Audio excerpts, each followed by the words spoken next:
تو میرے پیارے مہمانوں، ڈاکٹر شاہ صاحب نے جو 4 کوئسچن رکھے ہیں، اس میں پہلا کوئسچن ہے واٹ از اسلام؟ اسلام کیا ہے اور کون بتائے گا کہ اسلام کیا ہے؟ جب وہ نہیں بتائے گا کہ اسلام کیا ہے، جس نے اسلام کو بنایا ہے، تو سب بتانے لگیں کہ اسلام کیا ہے۔ اس لیے ہم کو اس سے پوچھنا چاہیے جس نے اسلام بنایا ہے، اور ہم کو یہ حکم دیا ہے کہ دین پر ہم چلیں تو ہم مسلمان ہوں گے۔ مجھے 10 منٹ دیا گیا ہے، گھڑی میں نے سامنے رکھی، 9 منٹ میں تقریر ختم کر دوں گا۔ اسلام کیا ہے یہ کوئی نہیں بتا سکتا، یہ صرف قرآن بتائے گا۔ قرآن نے بتایا ہے کہ أَفَنَجْعَلُ الْمُسْلِمِينَ كَالْمُجْرِمِينَ، یہ ہے ٹرو اسلام، یہ ہے سچا اسلام، جو کہتا ہے کہ یا کرمنل ہو جاؤ یا مسلمان ہو جاؤ۔ جو کرمنل ہوگا وہ مسلمان نہیں ہو سکتا، جو مسلمان ہوگا وہ کرمنل نہیں ہو سکتا۔ ایک اور آیت میں اللہ نے بتایا ہے کہ مسلمانوں کا کرتب کیا ہے، مسلمانوں کا فریضہ کیا ہے۔ کئی مرتبہ یہ آیت کوٹ کی گئی، لیکن میں انتظار کرتا رہا کہ جس میں مین پوائنٹ ہے اس کو بیان کیا جائے گا، وہ کسی نے کسی وجہ سے ادھر توجہ نہیں کی۔ آیت بہت مشہور ہے، کنتم خیر امۃ اخرجت للناس، تم وہ بہترین کمیونٹی ہو جس کو اللہ نے ساری دنیا کے انسانوں کی سمسیاؤں کا سمادھان نکالنے کے لیے بھیجا ہے۔ سوامی جی بھگوان آپ کو جیوت رکھے، اخرجت للناس عربی کے اسکالر یہاں موجود ہیں، پوری دنیا انسانیت کے لیے، مذہب کا انتر کچھ نہیں، دھرم کا فرق کچھ نہیں، جو بھی انسان ہے اس کی مصیبت کو دور کرنا، یہ مسلمان اس کے لیے ڈیوٹی باؤنڈ ہے، اور یہی ہمیں سیرت رسول۔ ایک مثال دی ہمارے سوامی جی نے، دوسری مثال اس سے بھی مخصوص دیتا ہوں۔ اب میں ہر بات تو نہیں کہہ سکتا، میں وقت کی بہت پابندی کرتا ہوں، کہ رسول جب مکے میں فاتحانہ انداز سے داخل ہوئے ہیں، وہاں کے لوگ مشرک تھے، ہندو مورتی پوجا نہیں کرتے، پتا ہے میں نے سوامی جی کو پڑھا ہے اچھی طرح سے۔ وہ ہندو میجورٹی وہ پوجا نہیں کرتے، جو کرتے ہیں اس کا بھی عرص جو ہے وہ دوسرا ہے، اس کے بیان کرنے کا یہاں موقع نہیں ہے۔ لیکن وہ واقعی مورتی پوجا کرتے تھے۔ مورتی پوجا کو اسلام سہن نہیں کرتا۔ ایک بات یاد رکھیے، مورتی پوجا کو اسلام سہن نہیں کرتا، مگر مورتی پوجا کرنے والوں کو سہن کرتا ہے۔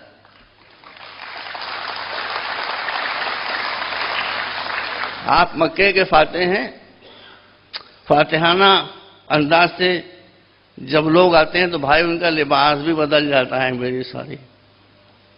ہمارے مودی جی کہا کرتے تھے کہ ہم کو لاؤ، اچھے دن آئیں گے، اچھے دن آئیں گے، اچھے دن آئیں گے۔ ہم ان کو لے آئے، ہمارے تو اچھے دن آئے نہیں، ان کے اچھے دن آ گئے۔ یہ بہت اچھی بات ہے کہ وہ خود کہتے ہیں، اور بالکل ہسٹری ہے کہ وہ چائے بیچتے تھے، تو اب چائے بیچنے والے کا اچھا دن اس سے اور کیا ہوگا کہ جو چائے بیچتا تھا وہ 10 لاکھ کا سوٹ پہن کر بیٹھ گیا۔ تو ان کے تو اچھے دن آ گئے، مگر ہمارے اچھے دن بھارتیوں کے، ہندو مسلمان کسی کے اچھے دن نہیں ہیں، مہنگائی اور بڑھتی جا رہی ہے۔ بہرحال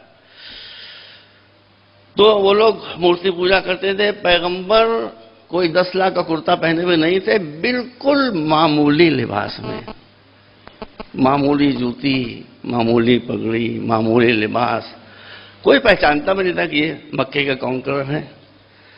آپ نے دیکھا ایک مورتی پوجا کرنے والی عورت، استری، لکڑیوں کا بوجھ سر پر رکھے ہوئے جائے، وہ لنگڑی بھی تھی بیچاری، لنگڑاتی ہوئی جا رہی ہے۔ پیغمبر نے آگے بڑھ کر کہا، مائی تو کہے تو تیرا بوجھ میں اٹھا لوں۔ اسلام دوسروں پر بوجھ لادنے والا نہیں ہے، دوسروں کا بوجھ اٹھانے والا ہے۔ اب اس نے اپنا بوجھ دے دیا، پیغمبر نے وہ بوجھ اس کے گھر تک پہنچا دیا۔ اب وہ پوچھ رہی ہے کہ آپ ہیں کون، آپ ہیں کون، آپ ہیں کون۔ جب پیغمبر اس کا بوجھ لے کر چلے تھے تو بھائی بیویاں یہاں بیٹھی ہوں گی، بیویوں کے لیے سب کچھ ممکن ہے، چپ رہنا ممکن نہیں ہے. پتہ نہیں وہ کیسے چپ بیٹھی ہیں. اس نے بھی بڑبڑانا شروع کر دیا اور کہنا شروع کر دیا، ایک تم ہو کتنے اچھے منشیہ ہو، کتنے اچھے انسان ہو، ایک محمد آئے جو خون بہایا کرتے ہیں. وہ حضور کی کیریکٹر ایسا چلتا. پیغمبر وہ بکتی چلی جا رہی، پیغمبر سنتے چلے جا رہے ہیں اپنے شان میں قصیدہ، یہاں تک کہ اسے گھر کے اندر جا کر پہنچا دیا. تب اس نے کہا بھائی بتاتے جاؤ تم کون ہو. پیغمبر نہیں بتا رہے تھے. وہ دروازہ روک کر کھڑی ہوگی. تب پیغمبر نے بتایا کہ میں وہی محمد ہوں جس کو تم باتیں سنا رہی تھی. پیغمبر نے کسی ریوارڈ کے لیے اس کا بوجھ نہیں اٹھایا تھا. اسلام کو حکم ہے کہ دوسروں کا بوجھ اٹھاؤ. مگر اس کیریکٹر کا اثر یہ پڑا کہ جب آپ گھر میں داخل ہو رہے تھے تو مورتی پوجا کرنے والی استری تھی. جب اسے گھر سے باہر نکلے تو لا الہ الا اللہ کی آواز آ رہی تھی. ہمارے وائس چانسلر صاحب از اے ویژنری پرسن. اور راشد شاہ صاحب، شاہ تو کہتے ہیں اس کو جو بہت کم ہو، ایسے لوگ بہت کم ہوتے ہیں جیسے شاہ صاحب آپ ہیں. آپ کی تھنکنگ بالکل صحیح ہے. برج کورس یہاں پر ہونا چاہیے. بچوں میں آپس میں ڈائیلاگ ہونا چاہیے. جب ایک ملا دوسرے مذہب کے بارے میں کچھ بتائے گا تو ہمیشہ غلط بتائے گا، چاہے وہ شیعہ ملا ہو چاہے سنی مولا ہو. کبھی صحیح بات نہیں بتائے گا. لیکن جب بچے آپس میں بیٹھ کر انٹریکشن کریں گے تب ان کو معلوم ہوگا کہ صحیح سنیت کیا ہے اور صحیح شیعیت کیا ہے. بہت سے اس کے فائدے میرے پاس ٹائم نہیں، میں نے کہا میں گھڑی دیکھ رہا ہوں. یہ بہت. اب میرے پاس کل 5 منٹ رہ گئے. 5 منٹ میں آپ کو ایک میں میسج سنا دوں. میں بھی کچھ مہینے پہلے ضمیر الدین شاہ صاحب میں تشریف فرمایا گئے لو میں سمجھا بیٹھے ہوئے، یہ بھی مشکل. خیر ان تک میرا میسج پہنچا دیجیے گا کہ میں ابھی عراق گیا تھا. میں دین کے اعتبار سے مسلمان ہوں، فرقے کے اعتبار سے شیعہ ہوں. شیعوں کے جو رہنما ہیں وہ چاہے حضور کی شکل میں ہوں یا مولا علی کی شکل میں ہوں، انہوں نے مسلمانوں کو ملائے رکھنے کے لیے قربانی دی ہے، لڑانے کے لیے قربانی نہیں دی ہے. میرا بھی مسلک یہی ہے. میں بھی یہی چاہتا ہوں کہ سب مل کر رہیں. اسی پر میری پوری زندگی گزری ہے. اب میں یہاں جو ہمارے مرجع تقریر جن کی میں تقریر کرتا ہوں، آیت اللہ سیستانی، آپ نے نام ضرور سنا ہوگا، بہت بڑی شخصیت ہے. ان کو جب معلوم ہوا کہ میں آیا ہوں تو انہوں نے اپنا گھر بالکل معمولی، میرا گھر بھی ان سے بہتر ہے، اپنے یہاں بلایا اور سب کو ہٹا دیا. میں سمجھ گیا کوئی خاص میسج ہے. میں نے کہا سرکار فرمائیے، بس میری تقریر ختم ہو رہی ہے. ان کا تم جا کر ہندوستان کے مسلمانوں کو اور خاص طور پر شیعوں کو میرا سندیش دے دو، میرا پیغام دے دو. شیعوں کو خاص طور پر پیغام دے دو اور عام مسلمانوں کو دے دو کہ وہ آپس میں لڑیں نہیں. ایسی باتیں نہ کریں کہ جس سے ایک دوسرے کی دل آزاری ہو. سب آ گیا اسی کے اندر. تو میں نے کہا حضور بھائی سن لیجیے گا میرے بھائیوں، لیکن ہم بھی اس لیے آپ کو بھائی کہہ رہے ہیں، بھائی سے بڑھ کر کوئی لفظ نہیں ہوتا. تو میں نے کہا حضور میں سنیوں کو کیا کہوں، میں ان کو اپنا بھائی کہوں؟ اور ان کا ہرگز نیور سنیوں کو اپنا بھائی نہ کہو، سنیوں کو اپنا بھائی نہ کہو، سنیوں کو اپنا بھائی. تو میں نے کہا پھر کیا کہوں؟ کہا بھائی نہ کہو، اپنی جان کہو. بھائی نہ کہو، اپنی آتما کہو. بھائی نہ کہو، اپنی روح کہو. یہی دیکھیے ان کے الفاظ ہیں کہ ان کے کاموں کو اپنے کاموں پر ترجیح دو، ان کی مشکلوں کو پہلے حل کرو، پھر اپنی مشکلوں کی طرف توجہ. میں نے کہا دوسرا میسج. ضمیر صاحب چلے گئے. انٹر کنیکٹڈ دونوں چیزیں. دیکھیے عالم کبھی لڑے گا نہیں، جاہل کبھی لڑائی سے بچے گا نہیں.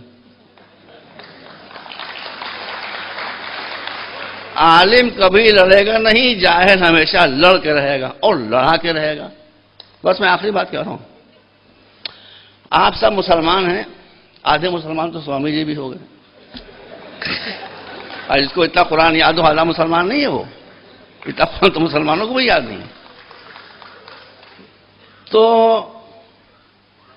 میں عرض کر رہا تھا آپ کے سامنے، اسلام چاہتا ہے کہ سب مل کر رہیں، مگر میں نے کیا کہ جاہل بغیر لڑے نہیں رہ سکتا ہے۔ اس لیے ایک عالم دین کا، بھائی شاہ صاحب اللہ کو سلامت رکھے، ایک عالم دین کا، آپ سوچ سکتے ہیں کہ ایک عالم دین جو پگڑی باندھے ہوئے بڑی سی ڈانٹ رکھے وہ یہ بات کہے گا؟ کہا ہندوستان کے مسلمانوں کو جا کر میرا میسج دے دو کہ وہ ماڈرن ایجوکیشن کو ٹاپ پرائرٹی دیں۔ یہ ایک عالم دین کا، آپ سے چیک کر لیجیے، انہوں نے مجھے حکم دیا کہ میں بات سننی اور شیعوں سب تک پہنچاؤں، ماڈرن ایجوکیشن کو ٹاپ پرائرٹی دیں، اس لیے کہ ایجوکیشن از پاور۔ جس کے پاس پاور نہیں ہوتی اس کو زمانہ نوچ کر کھسوٹ کر ختم کر دیا کرتا ہے۔ تو میں نے کہا دینی تعلیم حاصل نہ کریں، کہنے تم دینی تعلیم کا مطلب ہی نہیں سمجھتے ہو۔ سن لیجیے، مجھ سے کون ہے، میں قبول کرتا ہوں۔ کہا تم دینی تعلیم کا مطلب ہی تم سمجھتے ہو کہ کوئی مدرسے میں جائے گا تو دینی تعلیم حاصل کرے گا، کوئی یونیورسٹی میں آئے گا تو دنیاوی تعلیم حاصل کرے گا؟ یہ نہیں ہے۔ سبجیکٹ، کیا پیاری بات کہی، سبجیکٹ سے دین اور دنیا کا فرق نہیں کیا جاتا، نیت سے کیا جاتا ہے۔ کوئی بھی نالج ہو، اگر اس کے ذریعے تم ایکسپلائٹیشن کر رہے ہو لوگوں کا، چاہے وہ قرآن کی تفسیر ہو، چاہے حدیث ہو یا کچھ ہو، اگر تم سے لوگوں کا شوشن کر رہے ہو، ایکسپلائٹیشن کر رہے ہو، وہ دنیا ہے، سائنس ہو، ٹیکنالوجی ہو، اس سے دنیا کی مصیبتیں دور کر رہے ہو، تو دین ہے، دنیا نہیں ہے۔ اس لیے میں نے اپنے مرجع تقریر کا پیغام آپ تک پہنچا دیا۔ میری آپ حضرات سے گزارش ہے، ان دونوں باتوں کو یاد رکھیے، لڑنا بند کیجیے۔ یہ جو ہم کہہ رہے ہیں کہ شیعہ سنی ایک ہو جائیں، سوامی جی آپ کرپا کر کے ہماری بات سنیے، ہم شیعہ سنی ایک اس لیے تھوڑی کرنے کہ آپ سے لڑیں گے آ کے، آپ سے لڑنا ہوتا تو ہم آپ کو یہاں بٹھاتے کیوں چاہتے؟ آپ سے ملنے کے لیے۔ لیکن طاقتور بھی جب طاقتور ہوتا ہے، کسی سے ملتا ہے تو دوسرا بھی اس کو گلے سے لگاتا ہے۔ اس لیے فرسٹ پرائرٹی یہ ہے کہ آپ سارے مسلمانوں میں ایکتا پیدا کریں، کسی کے اگینسٹ نہیں، بلکہ فرسٹ اسٹیپ ٹوارڈز ہندو مسلم یونیورسٹی، انٹرفیتھ۔ اور دوسری بات یہ ہے کہ آپ سب کو آج کے زمانے میں اگر عزت حاصل کرنا ہے، سمان پراپت کرنا ہے، تو ماڈرن ایجوکیشن کو ٹاپ پرائرٹی دینا ہوگی۔ دیر از نو وے آؤٹ۔ یہ بات آپ اچھی طرح سے اپنے ذہن نشین کر لیں۔ والسلام علیکم ورحمۃ اللہ وبرکاتہ۔ 9 منٹس۔